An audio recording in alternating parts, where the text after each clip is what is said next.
Excellent question. It's really good. If you say you have a good day, are you describing the experience you had, or was it morally a good day? So yeah, it would be a good day. So I can like narrow it down more, I guess. Or I can ask, I guess, like a better question. So if I don't have religion, right? Let's say I am an atheist or something, and I were to go up to, I find like two books. One's the Quran, and then one is the Bible. And I read both of them, and then I have a feeling of preference towards one or the other. That makes me feel like morality probably isn't objective because I read two moral codes. I didn't have one before, and then I derived one after reading it. But one is true.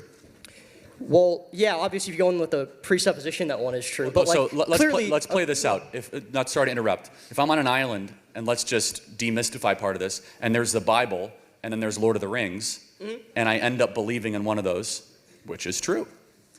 Well, what's true is just what corresponds with reality. We're talking about... I agree. So which one has evidence, and when applied in the natural world actually shows a flourishing people and society and a way to live? Because you would agree, at least out of 8 out of 10 of the 10 commandments, they're pretty good rules for life, no, right? Yeah, 100%. Yeah, of course, yes. No, but so, great. The thing that I'm talking about doesn't have to do with whether or not Christianity is good or bad, or whether I agree with most of... Yeah, it's just regarding like, yeah, one can be true, but even if one is true, it doesn't really feel like I'm influenced in terms of what I feel is good or bad. Because obviously, there are people who are Muslim who have read, the Bible and still are more persuaded by Islam.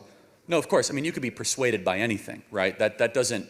I believe that there is a transcendent way of living. I call that the Bible, right? And I believe it's the perfect catalog from creation to the end of the world. You don't have to agree with that. I'm talking strictly from a moral sense. So let's just ask a separate question, which is, do you think people are naturally, outside of, religious teaching, good or not so good? The nature of humanity. The nature... I wouldn't be comfortable making a statement about it. Fair enough, and I appreciate that. So we believe, as Christians or those in the space, human beings are pretty awful, okay? That we're broken, that we're sinful, that we fall short of the glory of God, and that we need to teach people how to be good. A common left-wing belief is that human beings are actually awesome, and they're terrific, and the reason why things are not so good is because of capitalism or the patriarchy or feminism or whatever. So you're asking a question of, why do we need objective morality? Well, or what specifically? Yeah, so not necessarily why we need objective morality, but you seem to be, because obviously I don't believe that it's a thing, but you seem to make the claim that do you believe that absolutely? No. Okay, good. But you're consistent.